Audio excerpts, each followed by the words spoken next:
Mechanics subject पढ़ रहे हैं, जिसमें पहला चैप्टर आपका कंप्लीट हो चुका है जो था इंट्रोडक्शन। अब हम लोग को चैप्टर 2 पढ़ना है, सेकेंड चैप्टर जो है बलों के नियम, law of forces. Law of forces में BTE-UP board of technical education Uttar Pradesh के अनुसार जो सिलेबस दिया गया है, उस सिलेबस के अनुसार हमें क्या क्या पढ़ना है चैप्टर 2 में, जिसमें पहला है आपका बल। बल क्या होता है, बल के लक्षण क्या हैं, बल के प्रभाव क्या हैं, क्रिया तथा प्रतिक्रिया बल क्या होती है। दूसरा पढ़ना है बलों की भौतिक स्वतंत्रता का सिद्धांत। जो आपके बल होते हैं, यदि किसी पिंड पे अनेक बल लगे हैं तो उनमें उनकी इंडिपेंडेंस लॉ होती है, प्रिंसिपल होता है, वो क्या होता है। बलों की स्थानांतरणशीलता का सिद्धांत पढ़ना है। उसके बाद पढ़ना है बल विश्लेषण। बल विश्लेषण का मतलब होता है कि जो हमारे फोर्स होते हैं उन फोर्सों को वियोजन करना या उनको संयोजन करना। इनके बारे में हमारे बल विश्लेषण में पढ़ना है। उसके बाद है आपका बल निकाय, system of force. System of force में जो पढ़ना है कि हमारे सिस्टम ऑफ फोर्स क्या होता है। कई सारे आपके बल हैं, एक बलों का समूह होता है, उसी को हम लोग कहते हैं बल निकाय, जिसमें आपके समतली बल और दूसरा असमतली बल पढ़ना है। समतली बल और असमतली बल। समतली बल क्या होता है कि हमारे जो क्यूब होते हैं, जो डाइस होता है, उसमें टोटल 6 फलक होते हैं, 6 फेस होते हैं। 6 फेस में अगर कोई बल कुछ बलों का समूह है, यदि सारे बलों का समूह एक ही फेज में है, एक ही फलक में है, तो उसे हम समतली कहते हैं। यदि उन बलों के समूह में से कुछ बल अलग फेज में है, कुछ बल अलग तल में है, मतलब अलग अलग तल में है बलों के समूह में से कुछ बल अलग कुछ बल अलग, तो उसे कहते हैं असमतली बल समूह। उसके बाद अगला है आपका परिणामी बल। परिणामी बल के बारे में पढ़ना है। उसके बाद पढ़ना है बलों की साम्य अवस्था क्या होती है।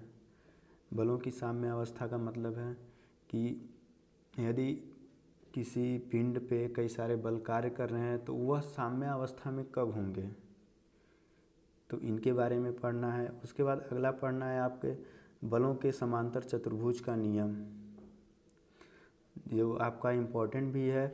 बलों के समांतर चतुर्भुज के नियम के अंतर्गत जो हम लोग पढ़ते हैं, किन्हीं 2 बलों को पढ़ते हैं, उन बलों का जो रिजल्टेंट होता है वह कितना आता है। यदि वह किसी एंगल पे किसी भी एक बिंदु से कार्य कर रहे हैं तो उनका रिजल्टेंट क्या होगा, इसके बारे में पढ़ना है। जिस पे आपको थ्योरी है और डेरिवेशन, मतलब इसकी परिभाषा और इसको प्रूफ करना है। उसके बाद इसके फार्मूले पर, इसके सूत्र पर कुछ सिंपल प्रॉब्लम का मतलब होता है बहुत कॉम्प्लिकेटेड क्वेश्चन नहीं सॉल्व करना है। जो सिंपल क्वेश्चन है, नॉर्मल क्वेश्चन है, उन्हीं को सॉल्व करना है।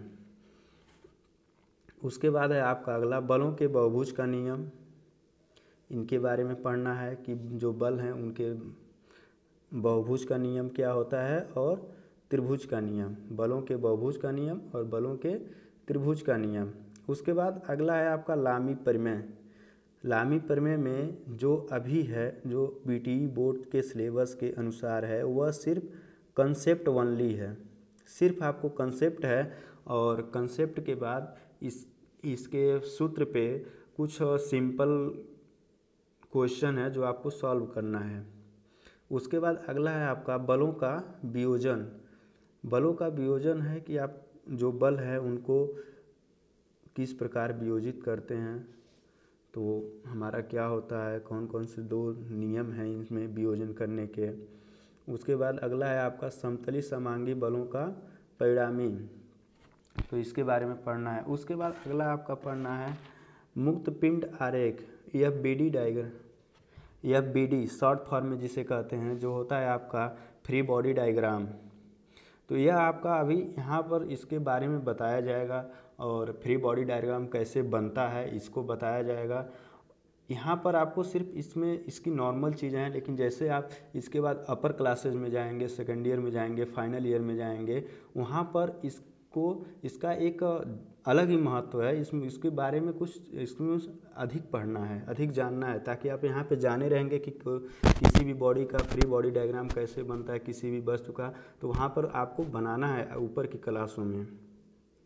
उसके बाद है आपको समांतर बल के बारे में पढ़ना है, समांतर बल क्या होता है।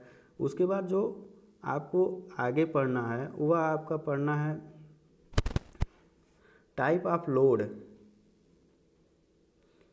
टाइप ऑफ लोड, भार के प्रकार। जो हमारी बीम पे जो भार लगते हैं वह कितने प्रकार के होते हैं, या आलम्ब या टेक सपोर्ट, जो हमारे सपोर्ट होते हैं जो बीम को नीचे से सहारने के लिए लगाए जाते हैं, जिसे हम टेक या आलम्ब कहते हैं, इनके बारे में पढ़ना है। उसके बाद पढ़ना है आपको धरन, सिंपली सपोर्टेड बीम और कैंटिलीवर बीम। वैसे तो धरन आपके 5 तरह के होते हैं, 5 टाइप्स के, लेकिन यहाँ पर आपको जो पढ़ना है बीटी बोर्ड के सिलेबस के अनुसार वह आपको सिर्फ 2 तरह की धरन पढ़ना है, एक सिंपली सपोर्टेड और दूसरा कैंटिलीवर। और इन दोनों धरनों के जो सिंपल प्रॉब्लम है, जो सिंपल क्वेश्चन है, उनको लगाना है। और इसमें सिंपल क्वेश्चन में आपके इन दोनों बीमों के सपोर्ट रिएक्शन निकालने के लिए सिलेबस के अनुसार सपोर्ट रिएक्शन आपको निकालना है। यह आपके सेकंड